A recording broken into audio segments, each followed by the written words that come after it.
Hi, you're listening to Wimbledon, hosted by me, Nick Ray.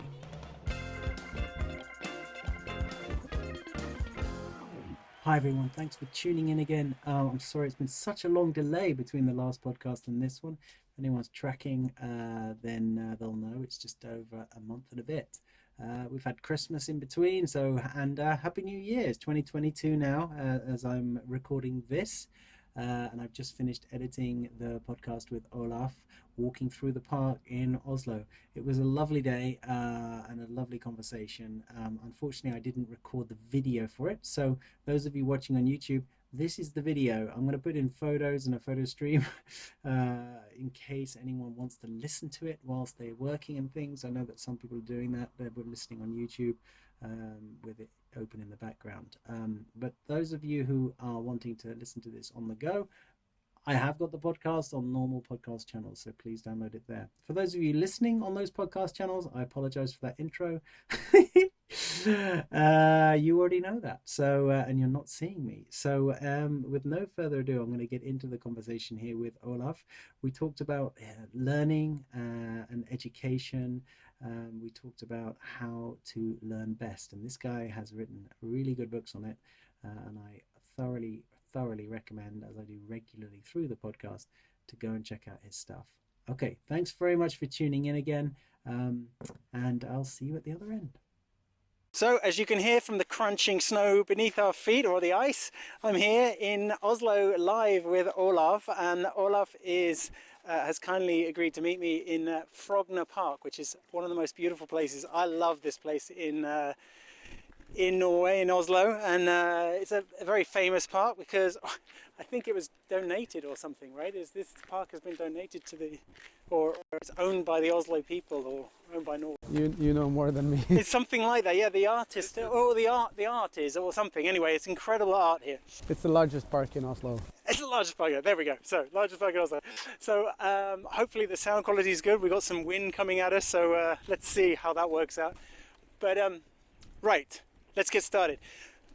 I'm here with Olav in Frogner Park, and I am very happy to have this man with me because he is a best-selling author and generally great guy. I met Olav, we were just talking about it 9 years ago, I think it was, when he was fresh out of having done exchange student year and then written a book about exchange student year. And that's kind of what got him started on his path, I think. We're going to find that out. He's now an expert in education, an expert in learning. And Olav, let's have a natural conversation, because that intro was very not this natural conversation we're going to have. Okay. So Olav, why don't you take me through how did you get to where you are now? What are you doing now? Let's talk about your books, but why don't you start back at the beginning?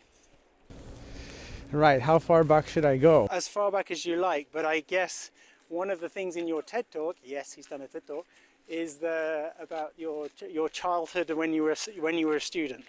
Right. So in Norway, once you enter middle school, you start getting grades on your work. And when I started receiving grades, they were middling, they were average. But I was very motivated. I wanted to do well. I wanted to do really, really well. But it seemed that even though I put in a lot of time, I couldn't really get these top marks. And I saw other students getting top marks. And so I concluded that I simply wasn't smart enough to do well in school. That you had to be born very intelligent to do well, and if not, you would have to work very hard, and still you wouldn't be able to reach the same level of achievement as those who were really, really smart. But then luckily, I discovered that those students who were earning top grades, they also had other study methods. They did different things than I did. So I became interested in techniques and finding the best ways to study, finding the best ways to learn. And that set me on a path where I was going to the library, I was collecting books on how to study smarter, taking notes, and eventually my own grades also increased. And a few years later, when I graduated high school, I graduated with the highest grade point average in my class. Do you put it all down to the techniques? Well, I think that helped you get there. Is that like, because I guess I'm going to challenge you straight off the bat. Like, I have had exactly the same struggles in my life. I actually didn't think I was very intelligent at all or whatever. I don't want to put myself down, but when I was a kid, I had exactly the same, except I didn't find that path, and I remained fairly unmotivated. And I think I said to you in our lead up to this, one of the pieces of advice I'd give to myself if I could go back in a time capsule is do the past papers, because I know that is like absolutely key study method. And now having done the course you've put out there, I realize testing yourself is a key component. So was it your sort of that turnaround, or is there anything else involved in that, like to motivate you? Well, I think motivation is a key word. Right. And I was motivated. I really wanted to do well. I had that drive. And I think you need that. So obviously I'm very interested in finding good techniques, finding good strategies, which I think is very important. But if you're not motivated, if you don't have that drive, you're not going to use those good techniques or strategies anyway. And even though you have good techniques and strategies, it's still going to take time to achieve any worthwhile goal. So you need that drive, and I think I had that. But also I think many others are motivated, they have a drive, but then they don't feel this mastery, they don't feel progress towards their goal, or they don't, and then that dies out, which is very sad. So obviously you said in high school it was the grades that were motivating. You said that you had the highest grade point average. What else is the sort of motivation that you saw yourself? Because you haven't told me your story yet, and you haven't told the audience the story yet, but I know that you went through to write these books and to continue, and now you're doing a PhD in education at Oxford University. I mean, it's like there's motivation there, man. Talk to me about that. It can't just be, good grades that were motivating you. There must be something else that's sparking all of this. Yeah, well, I mean, back then I felt that those grades represented opportunity, and especially in a country where Norway, where sort of the only thing that matters once you apply to university is your grade point average from high school. And you can go in and you can see that if it's at this level, you can become a doctor. If it's at this level, you can study law. And if it's high enough, you can choose anything. And I didn't know what I wanted to do as a career. I just found it extremely motivating that I could choose anything. So I that's what these grades represented to me. It represented the opportunity to design your own life. So I mean, that was a very that was a huge thing for me, that I was able to pull myself up from being an average student to having the highest grade points average. And then I had another experience in high school which was very transformative, and that was that I spent an exchange year abroad. Half a year as an exchange student in the US, and then half a year in Germany, learning the languages, living with locals, being part of the community. And I felt that I came back from that with sort of a fresher and better view on the world, a better view on myself. Being at school in different countries and stuff. I mean, now you're in Oxford University. You did your MBA in Oxford University as well, and you've been to Berkeley. Is that right? Yes. Yeah. Oh, thank God, got it right. I haven't got my notes in front of me. We're just walking around a beautiful park. You've been to some of the best schools in the world now, and I mean, obviously, I'm assuming it wasn't the best schools in the world you're on your high school year, but you were in different school environments, and I was wondering how that may have played into sort of your interest in understanding learning, education, the school systems. Right. So I think at that age, or when I was younger, education and learning was something that was, I wasn't that much interested in education or learning for its own sake. I used that as a tool. I was interested in the world. I wanted to do something meaningful, something interesting. I had, high aspirations. I didn't know exactly what I wanted to do, but I knew I wanted to do something interesting, and I felt that education and this being good at learning, that helped me towards that. And so also when I was applying for university, I didn't really know exactly what I wanted to study. So I ended up studying economics and business, which is a very flexible study program that can open up career paths in many industries. And I found that was what was good about it. It didn't lock you into, doing one very narrow thing. And also it opened up the opportunity to work internationally, which I had become increasingly interested in after having that year abroad. And it wasn't until later that I started to become more interested in education in itself and learning and using my own background, my own experience from learning to see how we can help others learn more effectively. And I think to your question about having studied different places, you see different practices and different ways that education is being done, which is interesting.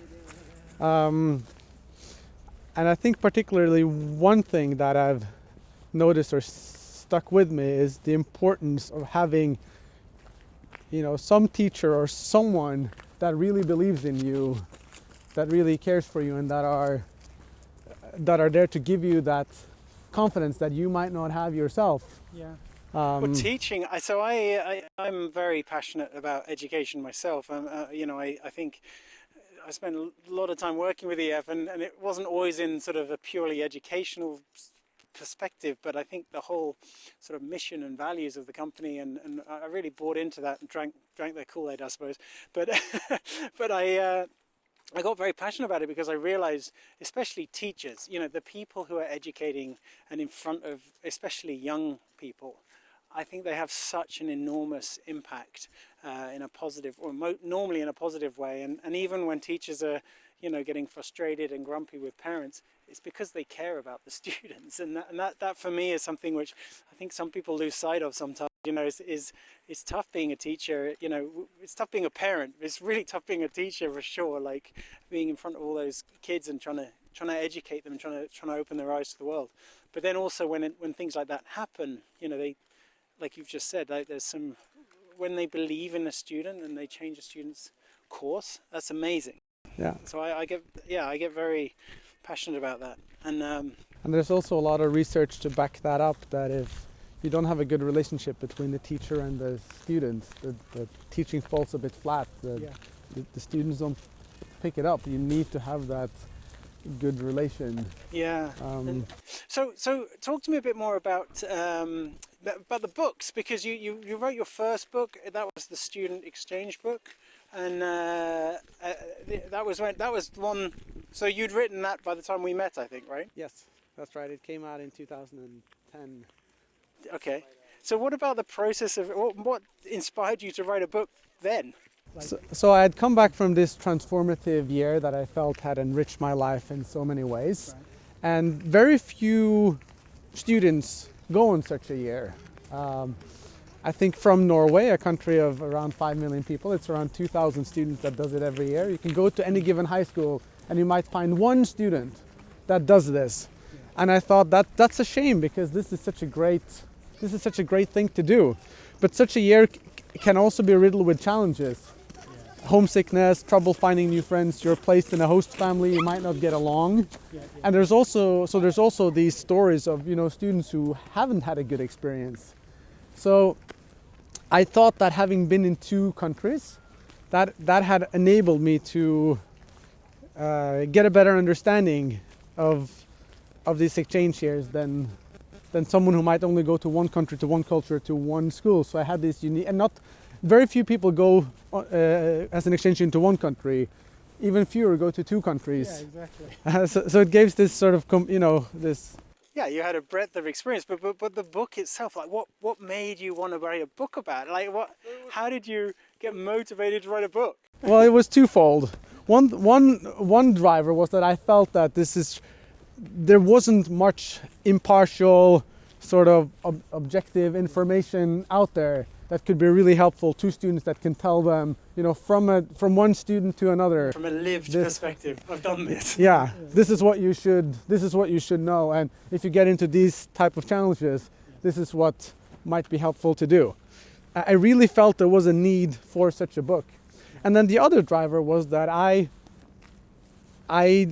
felt that would be a fun and a good challenge to try to write a book, because it's just such a huge project that seemed so difficult, but it also seemed so rewarding if I could manage it. Yeah. So I thought, wow, if I can write a book, and at the time I was, 18, 19 years old, and it just seemed like, such a great challenge to put yourself. Well, it was, and it was a great success. I mean, it wasn't as successful as then your next book, which we'll talk about next. But I think it's a very interesting thing to me. I've interviewed a few people who have written books now, and I keep saying I'm writing a book, and it's taking so long that it almost feels like I'm a bit of a liar or something, because I'm working on this project, but it seems to drag on. And as I mentioned before, with kids, it just makes it challenging. But I'm very impressed when people have done it. But you've since then gone on to write best-selling books. So talk to me about that. Like, what was the next step in the journey towards writing even more? And you've done TED Talk, and you've done all sorts of things now. You've got yourself, very much legitimacy and expertise in this field. So talk to me about that pathway then from being an exchange student, writing that book, through to where you are now. Yeah, so that book came out while I was an undergraduate student, and then once I was done with that degree, I started working in the financial services industry for Ernst & Young, or EY as it's called now, as a financial auditor. And 2 years into that, I got into an MBA at the University of Oxford. And I felt or believed that would be the toughest educational experience that I was going to have, because it was the University of Oxford, and also I had only 2 years of work experience, which is very little for a program that sort of on average or in Oxford, I think on average people have 6 years of work experience going into that program. So I thought that I should prepare, and I should be well skilled and equipped. So I started intensifying my studies into how to learn, to prepare myself. And then at one point I thought that why don't I just take everything that I've learned about learning, preparing for this master's degree, and also everything that I've used to get me to where I am today, why don't I just convert all those notes into a book and challenge myself again to see if I can write a book, and also perhaps this time write a book that can help a few more people than the previous book, because I felt that book was very hard to. It's very hard to reach people with that book when there were so few people that were interested in the first place, and those who were interested were so scattered. So I thought maybe this is something that can a little bit more for the mainstream. And they did well, right? So it's been translated into how many languages? Now it's 21 languages. That's in addition to Norwegian. That's amazing. Yeah, and it's called Super Student. Super Student. I'm going to put the link down below to all Olav's stuff, and you should definitely buy his books and also do his course and stuff that he's worked on with Barbara. But so Super Student, it was a bestseller, and I have to be honest here. So I said to Olav when we were setting up the interview, I was like, I haven't had a chance to read your books yet. I'm a very slow reader anyway, and I need to do some of the practices that I've now learned from Olav in his course. But he knows that I haven't read his book, so full disclosure. But I'm now buying your book, on the latest one with Barb. I'm buying that on my Kindle. I'm going to listen to it in over the Christmas period. I've decided that's what I'm going to do. So I've committed to that. But I encourage all of you to check out Olav's stuff and buy his books as well, obviously, to support him. But so you wrote this book. You did the MBA. Did you do the MBA first, or what came first in the path? So much of the writing was done right before the MBA, and then during the MBA, and then the book was published right after I was finished with the MBA. So I had returned to Norway. I had started my job, then joining a sort of graduate program or leadership program of this big industrial company, working with working in the maritime industry. And I wasn't sure what to expect from the book or whether anyone wanted to read my advice on how to study. But it did become a very popular book. It's sold out. It's print runs twice and started being translated into all these languages. And that's when I thought that, I might have hit my sweet spot. I had found something that I was very passionate about, that had guided me and been such an important part of my life up until that point, which was learning, finding good ways to learn. And it was something that other students were very interested in, and that was important to them. Yeah. So I thought, maybe this is what I should be doing. Maybe this is where I should reorient myself. Going away from finance to working with education. And so that's what you did. You quit your job with finance, and then moved into this education space, right? Yes. And so what was the next? So that must have been quite scary as well, I guess, because I'm guessing you've heard the trope, there's not much money in education. I personally know that not to be true, and from the fact that I've met a lot of people making a lot of money, and a lot of the universities now are making a lot of money from education. So there is definitely money in education, but unfortunately for teachers, there's often that's often where the pain comes in. They're not usually paid enough. Well, if they're good teachers, you could argue they're never paid enough. But so how did that transition come about, and what was your next step from there? So I was interested in this, but I was still working full time, and I felt there was this interest in education, but I didn't do this switch in one go. I started giving these talks at universities and schools to students to motivate them and to share my advice, and that sort of picked up, and gradually I was getting more and more of these requests, and then I started working with a few schools, looking at the practices that teachers had, and also a few universities looking at how they prepared incoming students. Right. And I just saw that this is such an interesting space, and I feel I can really contribute to something here. So at one point when I felt it was secure enough to quit my full-time job and just do learning full-time, I did the switch. That's so awesome.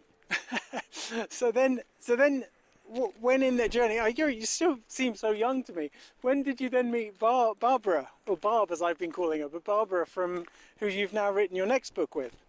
Yeah. So at one point, after the first book had come out, I started becoming interested in what was going on in research and in the academic community. And I guess also I felt a bit bad that my voice was getting so much attention, and I knew that there were other people working in a much more systematic, scholarly or scientific way. And so I was I thought, where are those voices? And so I contacted the academic community in Oslo and was just inquiring about what was going on, and that led to some collaboration, and I was allowed to participate in some research, and that was being presented in a conference in New York in 2018. And I had obviously heard about Barb's work, her course, which is really good, and now I think it's the world's most popular online course on learning, 4 million students. I contacted her and asked if she was going to that conference because I wanted to meet up with her. And she wasn't going to that conference. She wasn't? No, she wasn't going to that conference. But I also saw that she lived...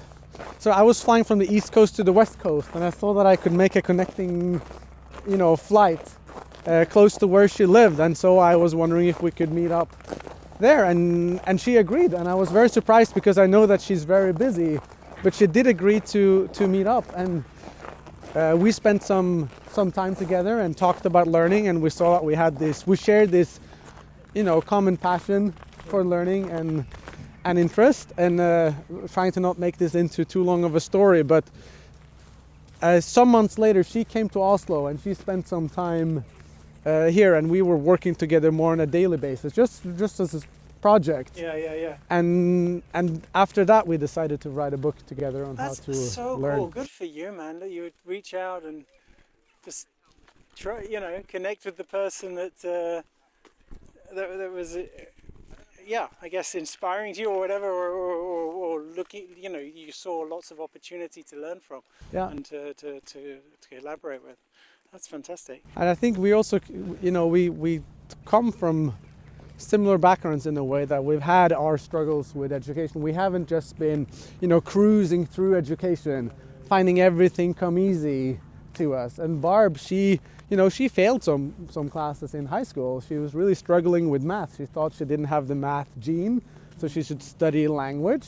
And then later she changed her mind and she's a professor of engineering today. And she's, also really had this drive to find ways to make it work, to learn, to push through. And now, of course, helping others do the same. I think it's amazing. It's great as well, because there's this underlying thing, which you haven't actually talked about too much, but this underlying thing of like helping others. I think, there is something enormously empowering, probably, for the fact that your book and your work is potentially helping lots of people access parts of themselves that they didn't realize was possible. Is that a fair comment? Yes, it's a super motivating thing when you see other people getting help or being able to achieve things that they didn't think was possible. Yeah, so the book is Learn Like a Pro, and then there's also a course you've now worked on, which you were telling me was very hard work to put together, and I can imagine. So there's a course on EDX. Is it edx.com? edx.org. .org. Oh, of course. That has the same name. It's the same content as the book, but it's in a video format or online learning. Yeah, so I also recommend people check that out. It was really fun to see Olav and Barbara talking through their book and the thesis. One thing I wanted to ask you about was a bit more about the sort of science and the so obviously you research these things, but like getting deep into the science of how there's a lot of brain stuff in there, which for me, I mean, it's kind of obvious, right? If you're talking about learning, you're going to talk about the brain. But and I suppose I shouldn't be so naive to think otherwise. But there was so much about all the different the way the synapses worked and all that sort of thing. How did you how deep into that are you, and how long did it take to learn that stuff and understand that the science behind it and things like that? So this, the brain science thing is what I feel that Barbara has pioneered, because there's been all these theories about learning, and most of them are true, but only recently have researchers been able to explain why sleep is good, why exercise is good, what happens between the brain cells when you test yourself, which is known to be a very effective learning strategy. And so this knowledge has been around for a little bit, but it's been very inaccessible, very difficult to understand, very difficult to teach. And Barbara Oakley, she found a way to explain this, to sort of make it down to earth, find these very good metaphors to explain it, and it really gives it sort of enriches the understanding of learning. And that's an important part of our book, is using this neuroscience to explain good techniques for learning. But the neuroscience is how to learn better. It's a multidisciplinary field. There's many. You have psychology, you have neuroscience, you have pedagogy. There's all these different fields that play into it, and also it's such a massive field. So what I'm specializing in, what I'm interested in, is what are the best ways to learn, what are the best techniques, what are the best practices, and how can you teach others that. And I'm spending a lot of time reading up on how to learn. When I started many years ago for my first book, I mostly read other popular books. Now I almost only read research articles. And so I'm spending a lot of time, but it's also you know, the more you read, the more you realize that you have yet to learn. Yeah. So I don't know if you can ever get sort of the full picture overview, but that's true. Have you come across a guy called Andrew Huberman? Yes. So I talk about him all the time in my podcast, and like basically to anyone who'll listen. What's your thoughts on him? So I also listen to his podcast, or many of the episodes, especially those who are related to learning and memory. Yeah. Although I find many of the topics, you know, stress and all these things he talks about very interesting. And he's you know, takes the neuroscience and then he converts them into these very practical protocols, which I believe he calls them. Is, you know, when you better breathing, for example. Yeah. No, I don't. You sort of. The reason I mentioned it was you sort of reminded me of that in the way that you guys approached it, and that's I think why I really, really liked it. And obviously, he's a neuroscientist as well, so that kind of fed into it a bit. But I think also he, you know, he gives all these sort of hacks of how you can improve your life, and he talks about, you know, get daylight early in the morning, and then he answered these, you know, which I think are very good questions from listeners.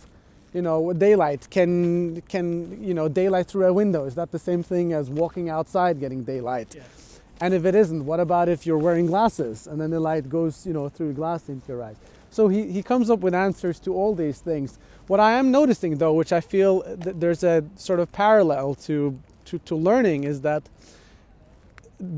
there's a lot of hacks. You know, if you want to optimize your life, there's not just one thing that you can do. If you do this single thing, you'll lead a happier and healthier life. Yeah. It's like all these things, and then ideally you should convert these into habits. Yeah. And it's the same thing, and this is part of the challenge of learning effectively as well. It's not one single thing or this one practice, you know, you need to do this and you'll have huge success with learning.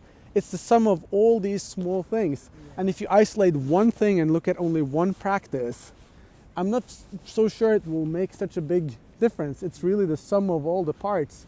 And I'm realizing how hard, and listening to Huberman, you know, with all these protocols, I'm realizing how, you know, that challenging that can be for others to be presented of all this, you know, this is all the things you should do.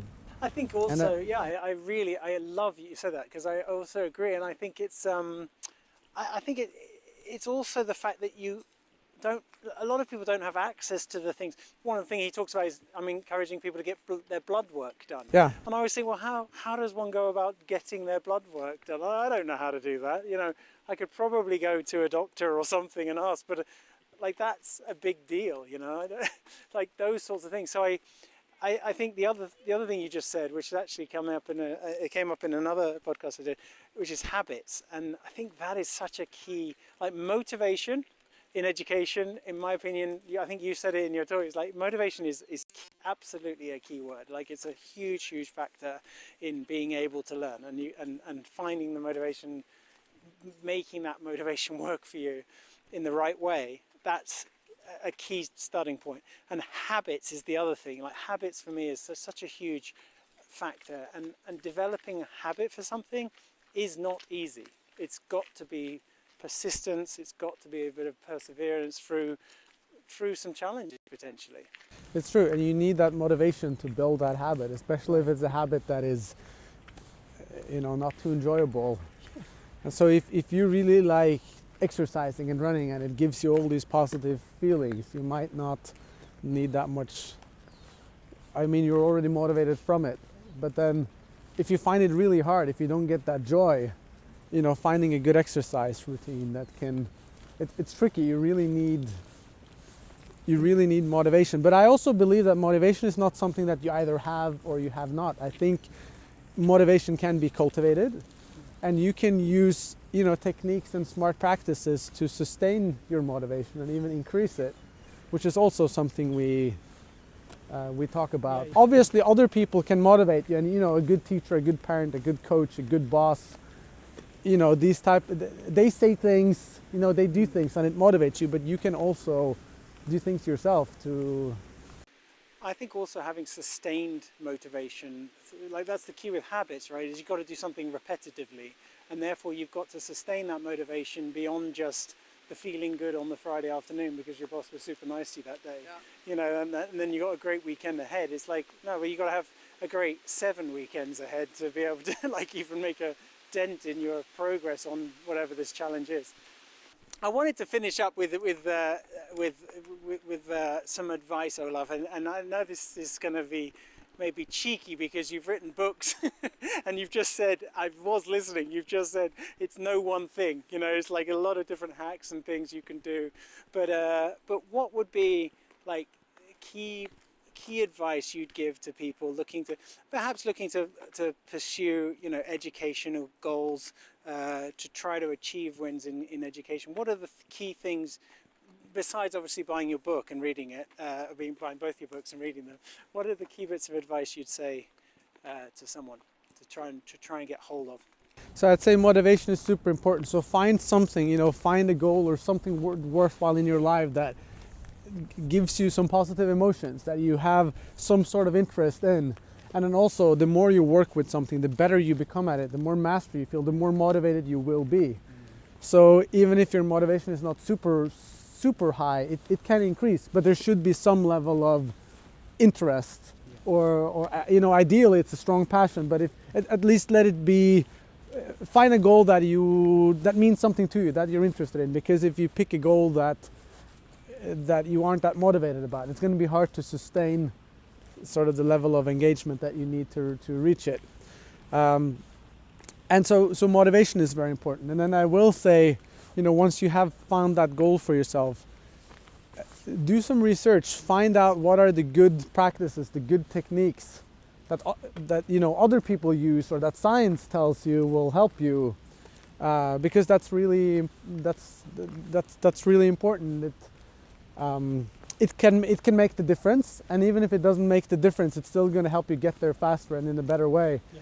And then I guess the third thing I would say that's really helpful, it's not always possible, but if you can find someone to work with, or if you can have some other people that are, you know, going towards the same goal, that can be tremendously helpful on so many levels. To challenge you as well, and challenge some of your preconceived ideas. And yeah, you can get all these fresh input and think about it in a better way, and you know, it's motivating to have someone else. I love when you said that. I think you said that in your TED talk actually, when you talked about the student you took. You grabbed his essay, or maybe that was in your course. You grabbed his essay to compare to yours, and you said you saw so much of how you can reconstruct your essay to be better. Yeah, that's like a practical example of something I do. I sometimes feel that the feedback from teachers weren't, you know, where it's like, oh, it should have been longer, it should have been this and that. You're performing at a certain level, but it's hard to see, you know, how could I make this twice as good? How could I really make this a home run? And then you read another student that already is at that level, and you compare it, and you see all these things that are done better that you could have done as well. So much of this relates to the way I feel about, in fact, constructing wins, which is obviously the theme of the podcast. Is like, you know, if you want to be the best at something, or achieve the best result in something, or, you know, achieve excellence in something, you need to really understand what it is, what defines that excellence, what it is that defines that you will be successful at the end of that goal. And if you don't understand that, you're not going to get there, you know, if you don't really understand it. So yeah, taking on what are the people who are doing it best at the moment, what are they doing? Like, what's the baseline for them? Like, how do they perform? How do they train? How do they like learn these things? Yeah, so I love that. And I've been doing that a lot with books as well, where I've read other really good books and that are known for really good books, and I try to analyze them, and you know, you look at several of them and you see what are the commonalities, how do they grab attention, you know, what makes this interesting to read, and then you use that as a standard for what you're doing, what you're doing yourself. All right, well, listen, Olav, it's been great talking to you. I'm sorry we've done it in the cold here in Oslo, and well, thankfully we're both dressed correctly for this mission, and hopefully the audio's been good for everyone listening. I really appreciate your time, and I encourage everyone to go and check out Olav's stuff. I'll link it all below, and also link it online in the podcast notes. So thanks again, Olav. Yeah, thanks for having me. Okay, once again, thank you very much for listening, guys. I hope you enjoyed it. I've got another great podcast coming out. modest. I've got another great episode. Well, I thought it was an interesting conversation with another educator, actually, someone else who's passionate about education. Yeah, I've got a few more in the pipeline lined up. So please do go and rate it on iTunes or wherever you check out this podcast. If you're checking it out on YouTube, feel free to like and subscribe. That does help me, believe it or not. Yeah, share it with your friends if you think it's worthwhile. Especially if you've heard an episode that you liked and want to share, then please go ahead and do that. Okay, if you're still with me now, right at the end of the podcast, man, I love you. All right, take care. Bye.